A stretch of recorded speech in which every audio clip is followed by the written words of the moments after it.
Miss Brock is one of the most vibrant presences in New Rochelle High School. Being in her class, especially knowing that she taught both of my parents, she's just genuinely like the heart of New Rochelle. My name is Rutsch, and I'm an art teacher at New Rochelle High School, and I'm also an artist and a curator. So I started being, I think I was born into becoming an artist. My parents were both artists. And then I was kind of the class artist, you know, in elementary school, middle school, high school. In high school, I decided I wanted to go to art school. My parents were super supportive of that, of course, because they were both artists.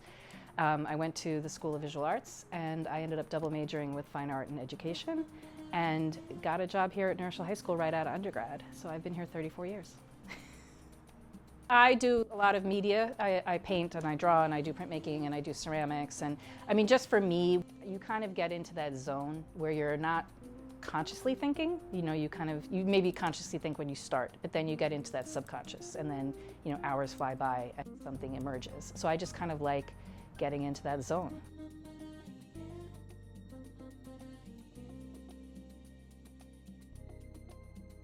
The best thing I like about teaching art is that every year it's different. You know, every year I get a new batch of students. I don't usually repeat projects, but even if I did repeat a project, it's never the same. It's always a little bit different. The kids are different. In 34 years, I've gone from, you know, beepers to Nextels to cell phones to having a box radio in my room to now all the kids just have earbuds, you know. The kids keep you fresh, you know, they keep you current. And, you know, I have 150 different personalities, and I just love working with them. They're enthusiastic and exciting and fun, and I learn something from them every single day. Every time I had her, I always felt so welcomed in her room. It's like a home away from home. And like she herself is just like so warm, so funny. She's not afraid to like poke at us when we're like doing something wrong. I just love everything about her. She's honestly a role model for me. I just feel like a really strong like passion when I'm in this room and when I'm around her, and when she's teaching and looking at my art. I just feel like a desire to do more and do better, and yeah. I think art is just communication, right? I think art, and when you say art, it could be visual arts, music, dance, theater, writing, singing. I think just art is human. It's just the way humans communicate. I mean, I think historically humans have communicated through art even before words, right? So I think art is the most human act possible. Well, New Rochelle Council for the Arts has a huge history, obviously, in New Rochelle. I think it's a way of bringing the community together. It educates the community. It gives the community a sense of history. If we go back to the history of the New Rochelle Council for the Arts and the history of New Rochelle, I mean, going back to the Mighty Mouse and the Tiny Toons that was here, or, you know, Norman Rockwell was here. I'm actually thrilled that the New Rochelle Council for the Arts picked the 70s as the theme. The 70s to me was like one of the most creative decades. If you think back to the way television was with Sesame Street and the Electric Company and Free to Be Me, You and Me, you know, that album was like about accepting students or children, all races and religions and creeds, and, you know, that I wished we had something like that now.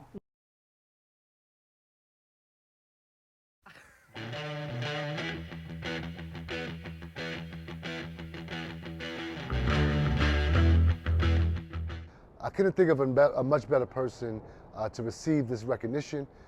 Vin has been a member of this community, has been supportive, has given his all. I think too often we undervalue those that go beyond the call of duty, and Vin has been beyond the call of duty, beyond the call of duty. So tonight I just want to say congratulations. Vin Parise, my friend, my brother, someone who's been there, answers my calls, answers my texts, always has an answer for me. And so thank you so much for all that you've done for the community of New Rochelle, for the youth of New Rochelle, for all of those that you service through Parks and Recreation, but most importantly, for being a good friend. Vin, congratulations. Couldn't think of a better person, my brother. The best is yet to come. Whether it's visual art, performing art, whether it's the summer concert series or Arts Fest, New Rochelle Council of the Arts touches thousands throughout the year, and we're proud as a Department of Parks and Recreation to be one of their top partners. You know, when it comes down to nonprofits in our city, collaborations and partnerships are everything. And the way NRCA works with our department, all of our bureaus at times is really special. Hudson Park obviously is one of the most popular attractions, not just in the city of New Rochelle, but in all of Westchester County. And NRCA is a big part of that. Our summer concert series truly is one of the best things that we do in New Rochelle during the summer months. Thousands of New Rochelle residents and visitors come to Hudson Park each and every year for this awesome concert series. In addition to all of the great stuff we do at Hudson Park each and every summer, we also collaborated recently on an awesome statue near New Rochelle High School in Huguenot Park, and that was a great partnership between Friends of New Rochelle Parks and NRCA. So we're proud of what we've accomplished in the past, but we're looking forward to even doing bigger and better things in our city in the coming years. He's a fun guy. That's point number one. He's a good guy. He's full of humor. He's engaging. He's willing to spend time with, members of his community. Obviously, I'm honored and humbled by being honored at this great event, but I accept this on behalf of our entire team and staff with the Department of Parks and Recreation. They truly love what they do on a daily basis, and they love giving back as well to the residents. With a city our size, we could not be as successful as we are in all of our bureaus, Parks, Recreation, Youth Bureau, Marina, and Senior Center, if it wasn't for true partnerships with our local nonprofits. And New Rochelle Council of the Arts is by far one of the most special partnerships and relationships we have. Vin is a champion in what he does. He is excessively dedicated to his craft, and he has his devotion and heart into everything he does. And he truly represents what we are in New Rochelle. When you talk about the arts, that encompasses so much, whether you're talking about mural art, visual art, performing arts, and our concerts, which is our biggest partnership with NRCA. But the way New Rochelle's changing right now, the arts, and we even see in our world, non-sports, non-athletics, there has to be something for everyone in a city as diverse as ours, and NRCA fills a huge void in that area. Well, I was born in 1978, so I don't think it would be very appropriate for me to be wearing this evening what I was really walking around my house in 1978 and 1979, but it's a great job by NRCA putting on this theme for this year's event.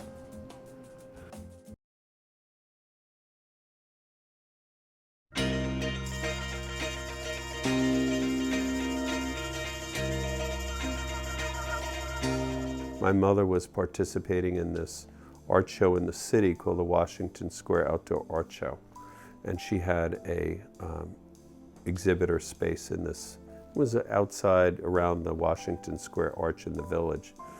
And it was held twice a year. I decided to show some of my early artwork from high school and from School of Visual Arts in New York, some projects. And I showed some of these small three-dimensional pieces that were the pages of the pop-out book that I couldn't get published. And I showed all of this at a local show back in 1981. And the day I showed them, there wasn't a lot of interest in my other artwork, but there was a lot of interest in my little three-dimensional pages of the book. And people said they're really artistic, and I felt I was onto something back then. And that's how it all started.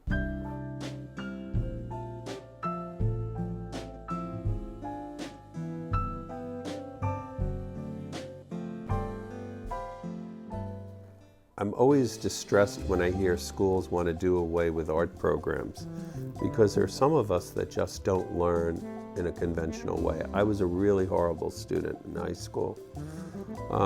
Just had problems in math and science and, many of my conventional studies.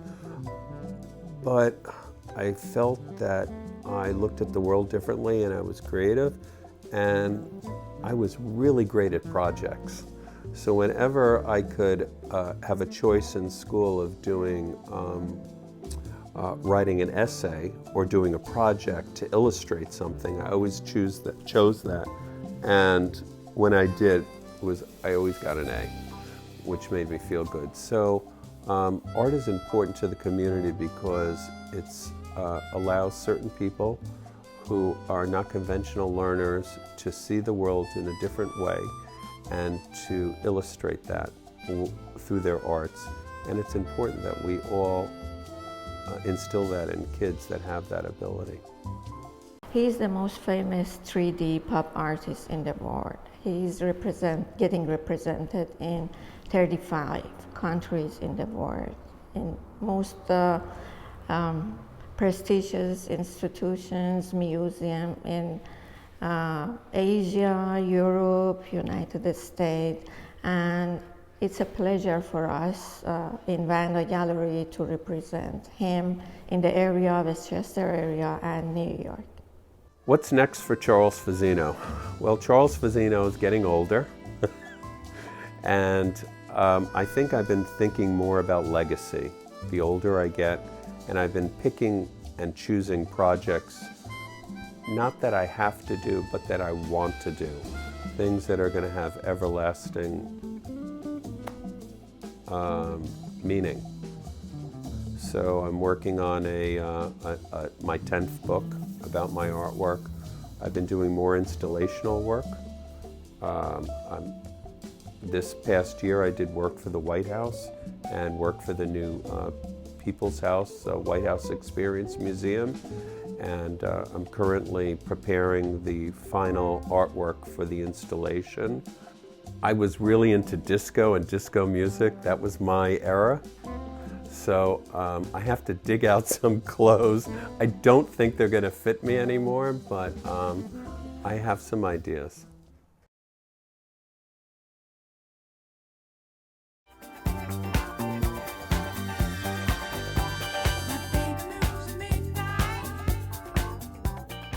If I could choose one word to describe Camille, she is sunshine. She literally lights up the room. She hates that phrase too. It's so funny that I'm saying that, but that is her. She lights up the room. She really does. She can talk to anyone. She makes everybody feel really seen and kind of like important in whatever moment they are lucky enough to spend with her. So my name is Dr. Camille Banksley, and I am a licensed psychotherapist, and I specialize in trauma. And I have transitioned recently to working in film and on film sets, providing mental health regulation and support for actors in all of the aspects of filmmaking. When I think about art and expression and the ability to have the full range of the human experience and to be able to share with others your inner world. I think one of the things about being a therapist is I get to be alone in the room with people grappling with difficult, complex, nuanced issues, and art allows us to see all of those come alive on film and in art. And so I feel very lucky in many ways to be married to someone who's an artist, who I watch toil in his own inner world with his pen, right? And I always say, you know, a painter uses the paintbrush, a filmmaker uses film, and you know, as a psychotherapist, I use myself to get people to get to their greater self, right? So, you know, it's an interesting sort of roundabout way that art and therapy sort of combine. You know, art is a celebration of human expression, but art is experienced, and so art is poetry, and art is film, and art is one's ability to be able to make you feel and make you experience. We have art in our home because it reflects not who we are, it's the world as we see it and what we view. It's what's already happened, it's how we view ourselves, it's our community, it's our family. It expresses people that we love, people that we know, places that we've gone, emotions that we've felt. The 70s just spoke so much to me, to a vibrancy in dancing and fun and freedom. So I'm very, very excited.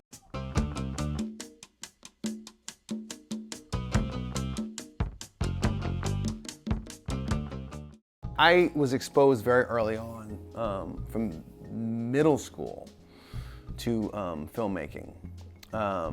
And it was, I'd always had a love of the fine and performing arts. You know, I used to act, used to write, but got exposed to filmmaking very early, and you know, that got my creative juices flowing.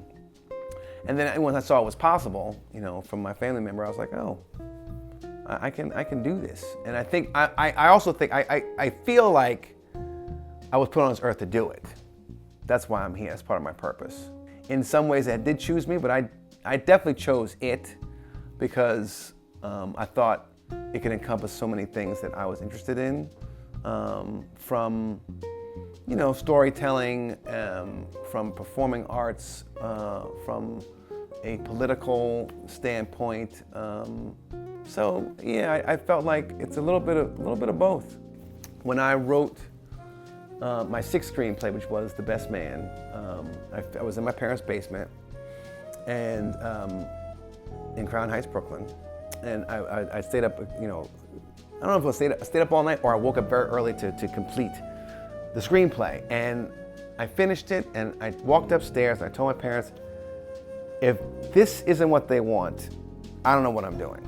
And I'm gonna go to law school or become a teacher. And so I probably would be doing that and probably wouldn't be very happy doing it.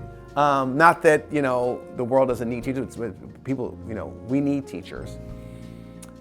And maybe I would have been an okay teacher. I don't think the world needs more lawyers.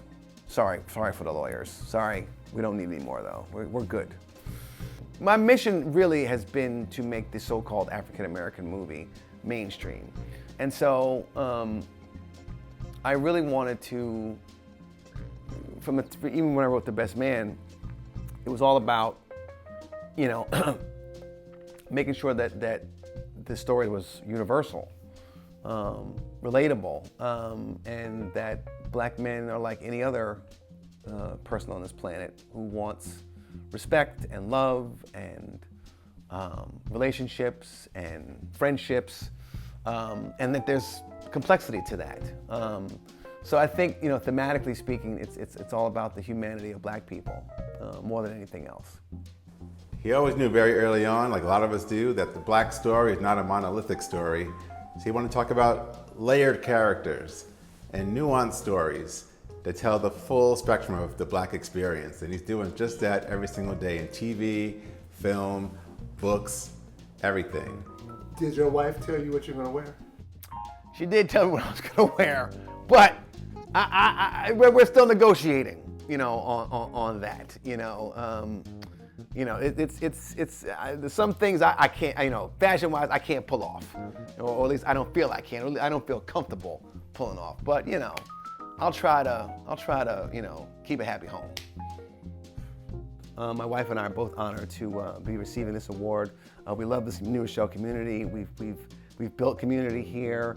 We came here because of the community, because of how diverse it is, how there's such very like-minded individuals who care about education and equality.